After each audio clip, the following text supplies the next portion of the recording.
Olá, amigos, estamos de volta com o programa Bíblia Fácil, hoje aprendendo sobre o Espírito Santo. Vimos no primeiro bloco a promessa de Jesus de que o Pai enviaria outro Consolador. E 50 dias após a morte de Cristo, no dia de Pentecostes, Deus cumpriu a promessa e enviou o Espírito Santo sobre os discípulos. E eles começaram a falar línguas conforme o Espírito lhes concedia que falassem. E quando terminamos o primeiro bloco, tínhamos aqui mais perguntas. Vamos aqui então com Esperança. Pois não, querida? Pastor, muito obrigada. Na verdade, este é um tema que está a deixar muitas pulgas atrás da orelha. Isso é verdade. Pois, porque há igrejas que inclusivamente batizam as pessoas para que se falem em línguas. Então, acaba, por aquilo que o pastor acabou de dizer, quer dizer que nós estamos quase que a brincar com a palavra, porque nós entramos em muitas igrejas onde todo mundo está a orar em línguas e ninguém traduz, ninguém entende o que é. O que é que estamos a fazer? Estamos a orar em línguas, estamos a brincar, estamos a contrariar? Eu acredito em duas coisas. Eu convivo com muitos amigos pentecostais, neopentecostais, e muitas vezes eu faço uma pergunta que é comum. E a resposta à pergunta que eu faço para eles é quase que, se não 100%, 99% é a mesma. Eu pergunto assim: você fala línguas? E quando a pessoa diz que fala, eu pergunto: o que você fala? Ela disse: bom, não sei. E as pessoas nunca sabem o que falam. Então eu acredito em duas coisas. Dentro do movimento pentecostal e neopentecostal, há muita gente sincera, filhos e filhas de Deus, que estão buscando servir ao Senhor de todo o coração, mas eles aprenderam o que nós chamamos de doutrina da subsequência, porque é assim que o pentecostalismo chama o dom de línguas, doutrina da subsequência. O que é isso? Quando você recebe o Espírito Santo, a evidência que você foi batizado é o falar em línguas. E quem não fala em línguas? É porque não foi batizado com o Espírito Santo. Isso ensina o pentecostalismo. Então a pessoa é uma sincera serva de Deus, um sincero servo de Deus. Ele vai para a igreja todo culto. Ele aprendeu que para ele falar em línguas, ele tem que ser batizado, ele tem que ter o Espírito Santo, e ele começa a buscar por esse Espírito. Só que na igreja muitos já falam, e ele não. E ele começa a envolver-se num trama psicológico. Em algum momento, ele começa a soltar um monte de palavras ininteligíveis e é dito para ele que ele foi batizado. Então ele se sente realizado. E aquele que está dentro da igreja e não fala, ele não se sente realizado, porque ele se sente um cristão de segunda categoria. Mário, estou certo? E outro dia eu encontrei uma senhora, 52 anos, pentecostal, e disse para mim: pastor, eu sou uma crente frustrada, porque há 52 anos eu sirvo o Senhor Jesus e nunca fui batizada. Eu disse: por que a senhora nunca foi batizada pelo Espírito? Porque eu nunca falei línguas. E eu perguntei para ela: escuta, que língua estranha Jesus falou? Ela disse: não sei. Jesus nunca falou línguas e ele tinha o Espírito Santo. A Bíblia fala que Estevão era um homem cheio do Espírito Santo. E aonde está Estevão falando línguas? Quem disse que a evidência de ter o Espírito é falar em línguas? A evidência de ter o Espírito é produzir os frutos do Espírito. Então, quem é que tem o Espírito? Aquele que produz os frutos do Espírito. Então, primeiro, muita gente sincera que aprendeu da forma errada e na busca da bênção, ele começa a falar e acha que está batizado. Mas o que ele está falando, nem ele sabe e ninguém sabe. Segundo caso, gente mal intencionada e que para se manter numa posição acima dos outros, fica falando o que ele também não entende para dizer que ele tem o Espírito e ter uma certa autoridade espiritual sobre as pessoas. Eu acredito nas duas coisas. Mas eu acredito que na maioria é gente sincera, que aprendeu da forma errada e está buscando aquilo que a Bíblia não promete. A evidência de que alguém foi batizado com o Espírito Santo é a conversão, as obras do Espírito. E quais são elas? Amor, paz, bondade, longanimidade, mansidão, domínio próprio. Esses são os frutos de quem tem o Espírito. Agora, eu acredito tanto no dom de línguas que eu encontrei há poucos dias um rapaz que recebeu esse dom. Essa história aconteceu no Brasil porque um jovem foi fazer um evangelismo numa cidade, só que ele é um seminarista de uma escola de teologia da Igreja Adventista lá no Paraná, e eles mandaram ele fazer evangelismo numa cidade que só tinha alemães, e ele negro. E ele não falava uma palavra em alemão. Mas quando ele chegou na praça da cidade, estavam vários senhores ali, assentados, mais idosos, e ele se aproximou deles, e ele começou a conversar com eles, e eles, sem perceber, ele estava falando alemão. E um senhor perguntou para ele, escuta, mas você fala alemão? Ele disse, não, mas você está falando alemão? E ele conversou mais ou menos uns 15 minutos com esses senhores, em alemão, sem se aperceber disso. E como resultado dessa primeira conversa, houve um evangelismo na cidade e ali algumas pessoas já foram batizadas. E ele tornou-se uma pessoa conhecida na cidade por ser de cor negra, mas que falava perfeitamente o alemão, sem nunca ter pisado na Alemanha e nem nunca ter estudado a língua. Eu conversei com ele e eu perguntei, mas escuta, você estudou alemão? Não. Você fala? Pastor, eu não falo. Se você me perguntar agora alguma coisa em alemão, eu não sei. Mas naquele dia, eu falei por cerca de 15 minutos com essas pessoas. E elas se interessaram por aquilo que eu estava trazendo. E algumas já aceitaram a Cristo e foram batizadas. Eu acredito no dom de línguas. Mas sabe qual é o dom? É a capacidade que Deus dá a você para falar de Cristo numa língua que você nunca estudou. Mas tem que ser língua materna, de acordo com a palavra.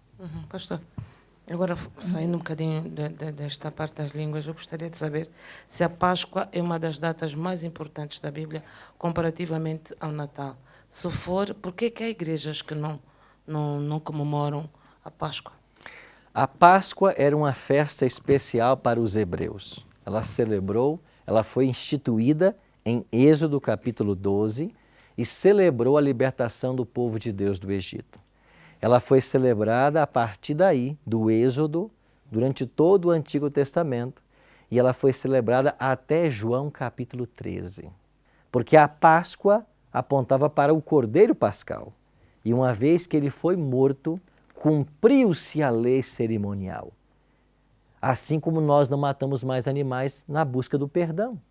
Cumpriu-se com Cristo. Então a lei cerimonial, praticada no Antigo Testamento, que apontava para a cruz, ela se cumpre em Cristo e os cristãos, a partir de Cristo, não mais imolam animais, não mais celebram Páscoa, nós agora celebramos a ceia do Senhor, por orientação do próprio Jesus, porque ele lavou os pés dos discípulos, depois distribuiu o pão, depois o vinho e disse assim, toda vez que vos reunides, celebrais a morte do Senhor, até que ele venha. Então, essa é uma instituição que nós celebramos. Agora, a Páscoa, nós não mais celebramos como os judeus celebravam. Pastor, então há uma contradição, porque muitos de nós ainda têm o Domingo dos Ramos, depois tem a Páscoa. Eu acho que nós temos que aproveitar, por exemplo, o Domingo de Ramos, para entender o que aconteceu no Domingo de Ramos. O que é que foi o Domingo de Ramos? Foi a entrada de Jesus triunfal em Jerusalém. Agora, eu não sei se você já se apercebeu para essas questões, mas Jesus entrou em Jerusalém montado num jumentinho. Que dia era aquele da semana? Você sabe? Era um domingo. Interessante. E até hoje se fala Domingo de Ramos. E por que eu sei que era um domingo? Porque em Êxodo 12, o cordeiro pascal tinha que ser separado no dia 10. E ele tinha que ser morto no dia 14. E Jesus disse na quinta-feira para os discípulos: peça a um homem o cenáculo emprestado, ele vai dar para vocês, e vocês preparem a Páscoa.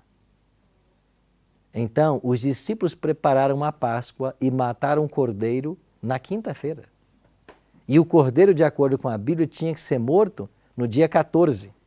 Então, a quinta foi dia 14, a quarta foi 13, a terça foi 12, a segunda foi 11 e o domingo foi 10. E o que acontecia no dia 10 do mês da Páscoa? Cada família em Israel tinha que separar um cordeirinho para a família. E esse cordeiro era separado no dia 10, guardado até o dia 14 e morto no dia 14. Então, o que foi a entrada de Jesus em Jerusalém? Foi no domingo, dia 10 do primeiro mês do calendário judaico, que era o mês de Abib. E quando Cristo entrou em Jerusalém, a cidade toda ficou alvoroçada. E quando eles quiseram coroá-lo rei, o que aconteceu? Ele desapareceu. Por que ele sumiu ali? Porque ele se separou como o cordeiro pascal. Você percebe que tudo na vida de Cristo tinha um propósito? Ele estava cumprindo detalhadamente aquilo que a profecia apontava para ele. Que ele seria levado ao matadouro e como um cordeiro mudo não abriria a sua boca. Então no domingo de Ramos ele se separou, assim como o cordeiro era separado no 10º dia. Então a gente tem que aproveitar o domingo de Ramos, não para fazer uma festa, para colocar ramos na rua, mas para lembrar que foi nesse dia que Jesus se separou como cordeiro para morrer por nós. E quando chegar a Páscoa, vamos falar da morte de Jesus? Vamos anunciar a cruz para as pessoas? Vamos mostrar que ele cumpriu a Páscoa? E o que é que nós temos que celebrar periodicamente em nossas igrejas? A ceia do Senhor, como ele nos mandou. Então é isso que a Bíblia orienta. Eu gostaria também que o pastor falasse sobre a questão de pessoas que acentuam muito, não se deve comer carne, só se deve comer folhas, só se deve comer na peixe. Sexta-feira. Durante a semana da Páscoa. semana. Isso é uma tradição. Não temos nada na Bíblia sobre isso. Vocês percebem a esperança que nós estamos chegando a um ponto que a gente tem que definir. O que é que vai nos orientar? Vai ser esse livro ou vão ser as tradições? Eu acredito no seguinte, nós somos cristãos. Não importa se eu sou católico, não importa se eu sou pentecostal, protestante, neopentecostal, nós somos cristãos. E a gente entende que o cristianismo ele tem que se basear na Bíblia. Então, tudo que a gente ensina na igreja tem que haver um precedente na Bíblia. Então, eu não posso sair disso. Se você disser que você está falando uma coisa que ninguém entende, aí eu não tenho mais um precedente na Bíblia. Agora, se é uma língua que está sendo falada, compreendida para um propósito, aí eu creio que você tem um precedente na Bíblia. Mário. Obrigado, pastor. A minha preocupação, de certa forma, foi respondida quando o pastor falou da Páscoa. Por quê? Porque, de facto, há uma grande coincidência entre as festas que se faziam no Antigo Testamento coincidirem com a Páscoa, coincidirem com Pentecostes. Quer dizer, estas coincidências, de facto, me faziam um bocadinho de confusão. Por exemplo, mesmo as datas da Páscoa têm que ver um bocadinho com o Carnaval. O Carnaval, se acontecer numa determinada altura, nós sabemos que X dias depois, então acontece a Páscoa. E X tempo depois acontece o Pentecostes. Esta coisa de fazer coincidir as datas pagãs com estas datas que nós estamos a consagrá-las, tal como a Páscoa e o Pentecostes, a que se deve exatamente? Eu acho que o diabo ele é o grande enganador. E ele tenta a todo tempo misturar a verdade com o erro. E para cada verdade da palavra de Deus, o diabo vai apresentar uma mentira. Então ele tenta tirar o significado das coisas.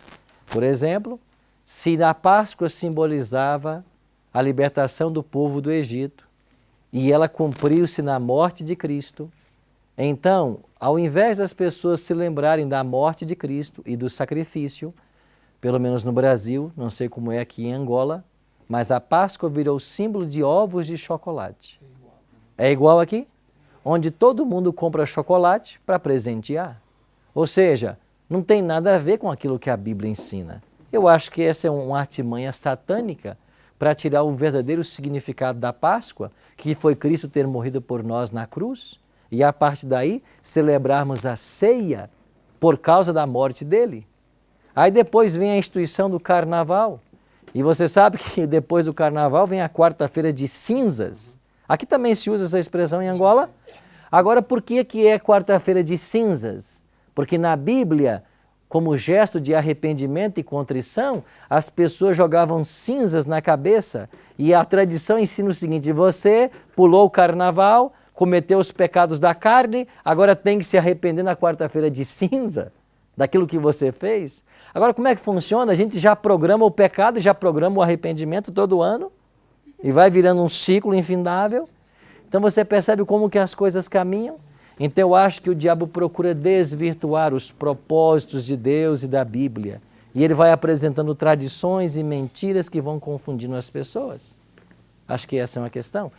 Pastor, desculpa. Ah, sim, desculpa. A Santa Ceia deve ser tomada apenas na Páscoa? Não. Todas as semanas? Ela deve ser periódica. Nós não temos na Bíblia a frequência dela.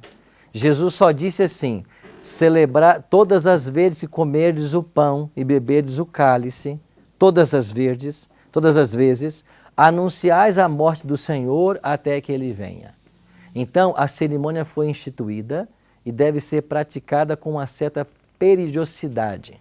Na igreja adventista, por exemplo, ela é praticada nas igrejas maiores a cada trimestre, de 3 em 3 meses, e nas igrejas menores a cada semestre, de 6 em 6 meses. Então essa é a que nós escolhemos. Mas não há na Bíblia quantas vezes por ano deve ser celebrada. Mas deve ser celebrada com frequência até que o Senhor Jesus volte para buscar a todos nós. E você que está em casa nos acompanhando, sem dúvida esse tema ele é muito especial. Por isso eu tenho falado com você para solicitar o nosso guia de estudo, para você ter todos os textos que a gente leu e até os textos que não lemos. Mas eu queria terminar o programa de hoje falando um pouquinho sobre o pecado contra o Espírito Santo. O que é o pecado contra o Espírito Santo? Eu defino muito bem, eu defino simplesmente numa questão. É a resistência a ouvir a voz do Espírito. Se o Espírito fala com você e você diz não, se ele volta a falar e você diz não, se ele volta a falar e você diz não, e se constantemente ele fala e você diz não, você pode chegar a um ponto que você não mais ouvirá a voz do Espírito. E isso não quer dizer que ele não esteja falando, mas quer dizer que você se colocou numa posição onde ele não mais pode te alcançar. Isso é o pecado contra o Espírito Santo. E por que para ele não há perdão? Porque é o Espírito Santo quem nos convence do pecado, de acordo com Cristo em João. E se eu não ouço mais o Espírito, eu não posso me converter, eu não posso me arrepender do pecado. E se não há arrependimento mais para pecado, a destruição será certa. Então eu e você devemos ser pessoas sensíveis à voz do Espírito Santo. E todas as vezes que o Espírito falar, a gente deve ouvir com atenção, porque ele é o outro Consolador. Nós vamos ter uma música agora que vai falar justamente a respeito desse Espírito. E enquanto você ouvir, eu queria perguntar para você, é o Espírito Santo o Senhor da sua vida? Ele tem cuidado do seu coração? Você tem ouvido claramente a voz dele? Pense nisso enquanto a gente ouve essa música.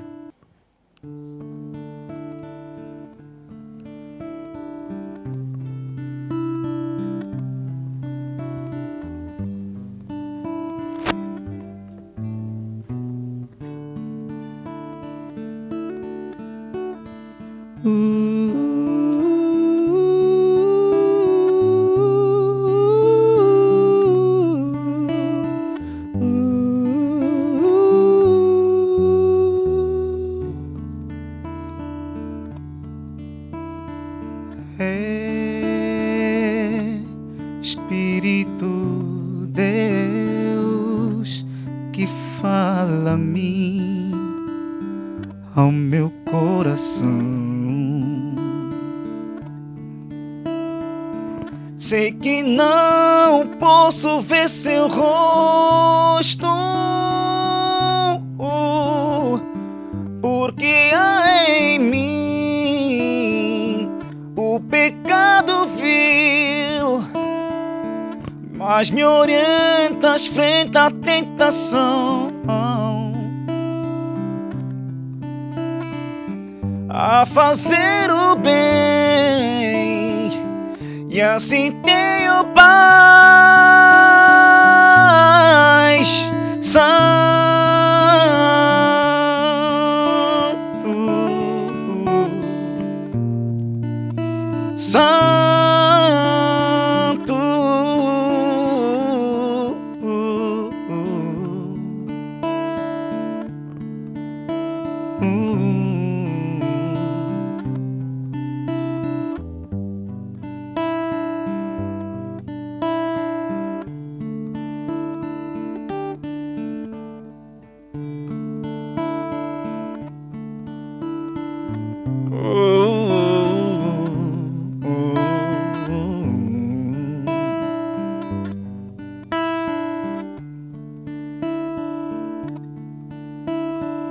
eis a voz que traduz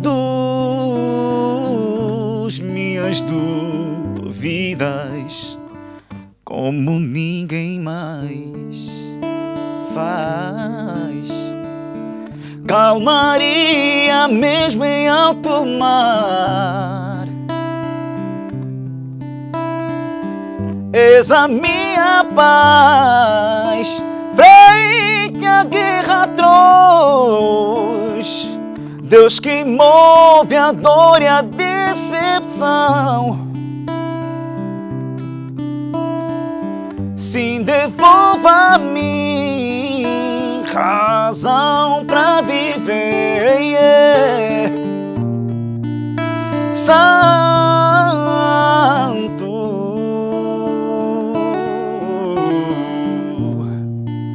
Santo,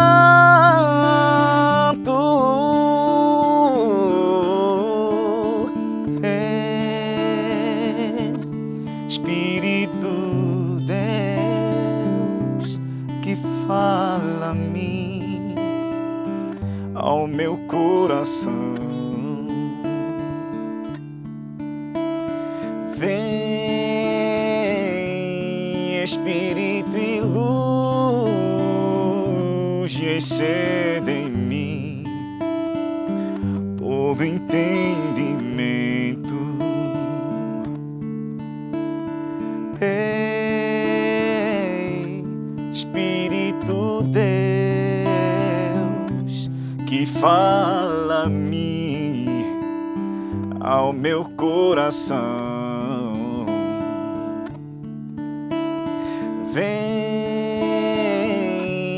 Espírito, e luz, e excede em mim todo entendimento.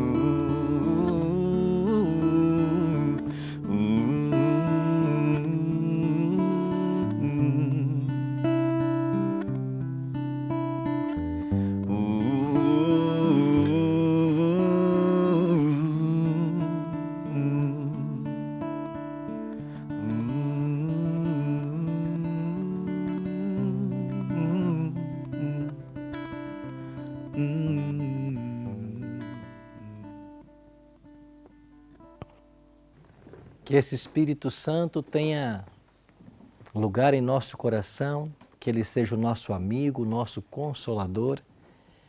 A divindade sempre esteve envolvida na salvação do homem. Deus o Pai enviou o Filho esteve conosco por 33 anos, foi assunto aos céus, hoje ministra em nosso favor no santuário, mas não nos deixou sós e deu o Espírito para nos acompanhar aqui em toda a nossa trajetória. Por isso Jesus disse: eis que estou convosco todos os dias, até a consumação dos séculos. E Ele está conosco hoje, através do seu Espírito. É Ele que fala ao nosso coração. É Ele que nos convence do pecado, da justiça e do juízo. É Ele que nos aponta ao caminho da vida eterna. É Ele que é a voz a nos falar, esse é o caminho, andai por Ele. E que eu e você sejamos cada dia mais sensíveis à voz desse Consolador. Vamos orar? Pai querido, muito obrigado pela Tua palavra mais uma vez nesse dia, por sabermos que o Senhor nos ama e nunca nos deixa sós. Pelo Espírito, o Consolador, que o Senhor nos enviou para estar conosco até a consumação dos séculos. Ajuda-nos hoje a ouvirmos a voz desse Consolador e que Ele nos oriente em nossa caminhada cristã até a vida eterna. É a nossa oração, em nome de Jesus. Amém. Muito obrigado, querido amigo, querida amiga, por sua companhia no programa de hoje. Semana que vem a gente se encontra para mais um tema do Bíblia Fácil. Até lá!